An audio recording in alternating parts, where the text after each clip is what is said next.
welcome back to the Footballing Question YouTube channel. Last night, England took on Senegal in the round of 16 of the World Cup, and boys, we're through to the quarterfinals. Ashley, what are you thinking? Superb result. 3-0 goals from, Henderson, Saka and Kane. Kane and Henderson with their first goals of the tournament. I think we started rocky. It was, quite similar to perhaps the USA game and the Wales game. We started a little bit shaky, and then we just came in and we kind of showed that the quality that we have in this England side, it doesn't matter if we're not so dominant early on, or we do have that late start to the games, like you pointed out in the last reaction, because we have that quality to just have one chance, bang, we're ahead, and then from there it just puts teams on the back foot, and they can't really do anything, and it's almost like we just destroyed Senegal's morale after the first goal. Isaac, what were you thinking? I mean, yeah, we started bad. Obviously, Senegal had that big chance with Sarr, and we were struggling to get a foothold in the game. And like I said in the last reaction, if before we score, we look a little bit timid, don't really look like we're into the game, but we get that first goal, and suddenly, you can't remember Senegal really having anything after that. And it's great. I'm really happy that Kane's finally got his goal. I mean, with that goal, I'm pretty sure he looked like he was still trying to pass it to Foden, and then he realised there was no chance, and then shot. But it's great to see him finally on the score sheet. Really nice to see Saka score as well. Foden starting, getting 2 assists, and I really like how we've taken Rashford out, and we're still performing. You look at all the options we've got, and they're pretty much all interchangeable and all doing a job. I quite like Rashford coming in off the bench.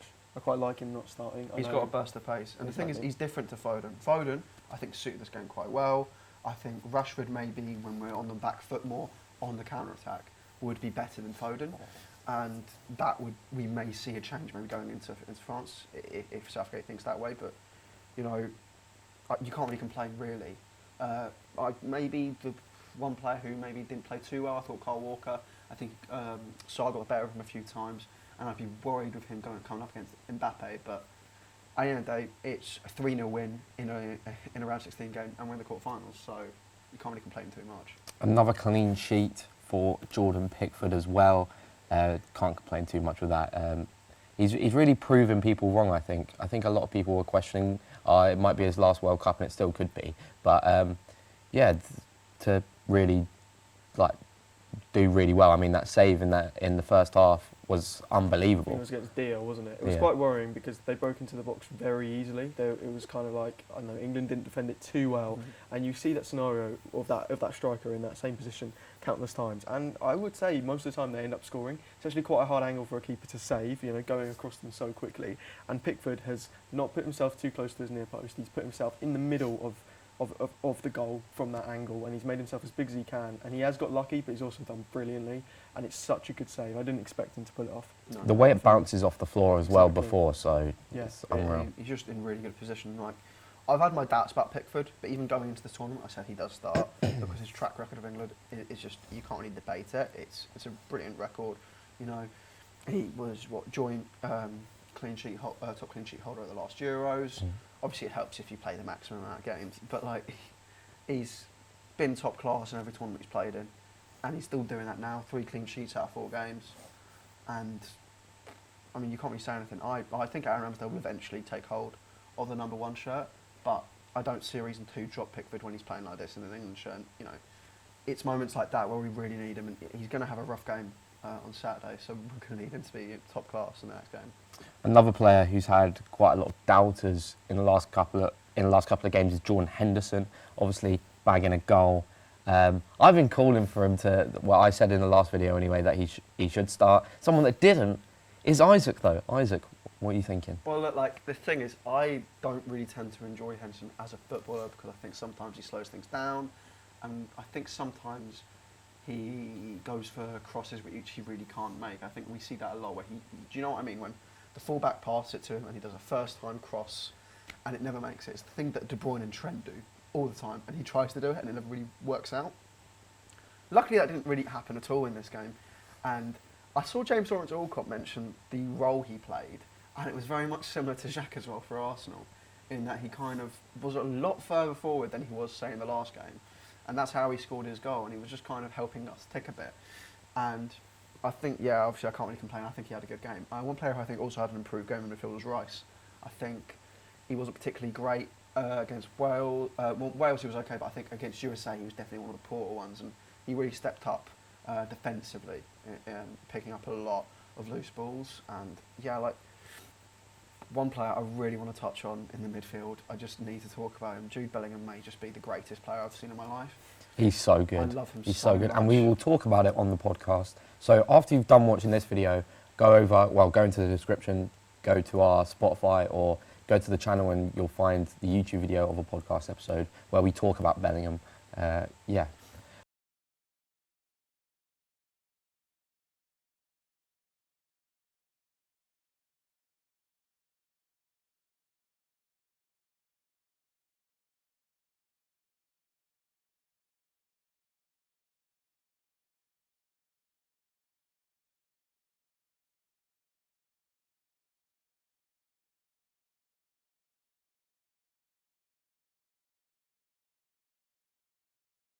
He was a massive part of the goals, really. Yeah. We have to mention Bellingham. I think he became the youngest ever England player to assist at a World Cup. I think he became the second youngest England player to ever start at a World Cup knockout stage as well, and he was terrific. The first goal as well, obviously assisted by Henderson. When he's in that angle on the left-hand side, he did really well to not just lash the ball across, like square across the face of goal, but to actually look up for a split second and pull it back to Henderson.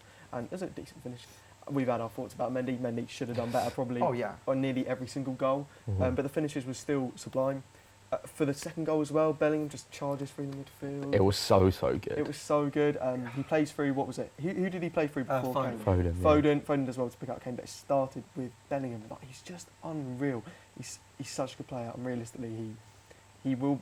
I think he's our best. Is he our best midfielder? Yes. Yes, 100%. By a country mile. I think I think at the end of his career, he will. I'm going to say it right now. At the early stage where he is at 19, I'm going to say he will be England's best midfielder of all time by the end of his career. He could be England's best ever player. I think so. I think he has a shout for that as well.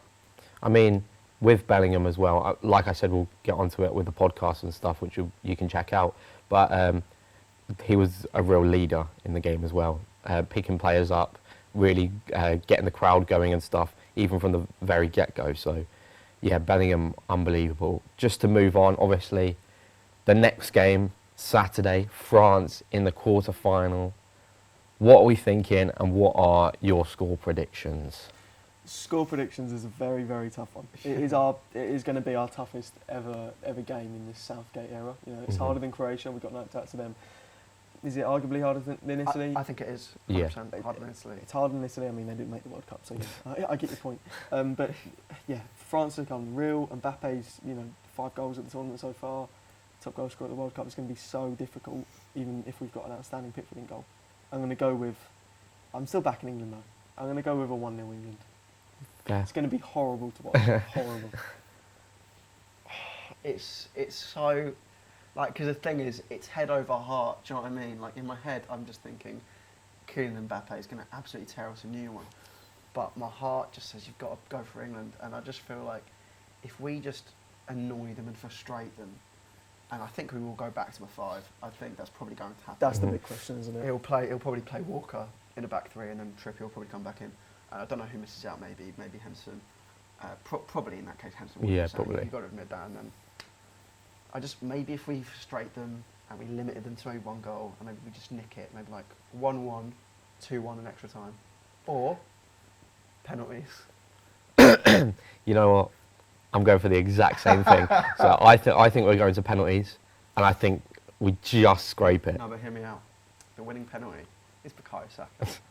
No, actually, maybe not penalties. I reckon we might nick it 2-1 in normal time. In normal time. I think 95th minute. I think Kane's got his first goal now, so I think he's really gonna make a push on for the rest of the tournament, and I think he can bag a goal. And I've seen a lot of people on like Twitter and stuff saying, English tears inbound, like inject the English tears, and I'm like, don't count us out that easily, because Don't count us out. I think we have it. I think being an underdog sometimes is a help. I mean, I know from experience with Arsenal, when we've been bad, we win almost every Community Shield and FA Cup we're in, because people go, oh, it's Liverpool, oh, it's Chelsea, oh, it's City. And I think it benefits having no pressure on you, because you kind of go in with the mentality of just play your game. Mm-hmm. And when that pressure is on you, like it was in the Italy game when we're hosting, you know, that's on you.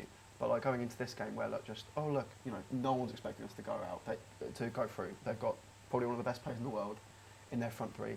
Giroud's on top form. I think right now Mbappe is the best player in the world, by the way. On form, I think so. And you've got Dembele, who's actually now, you know, it's really good to see him, how he's come back into the fold for the French team. And he's playing great. Like, their whole team, in terms of the structure and everything, just works so well. And they've been great this tournament. But, you know, just if we can nick it, it would probably be our best moment as a nation in a long time. A very long time, yeah. I can't even think when that the comparable moment is. But it would be our best moment on Southgate for sure. So, that is our thoughts on the last England game and predictions on the next one. Give us your predictions for the next game in the comment section down below. Remember to like, subscribe, turn the bell on for notifications, and we will see you in the next video in a bit.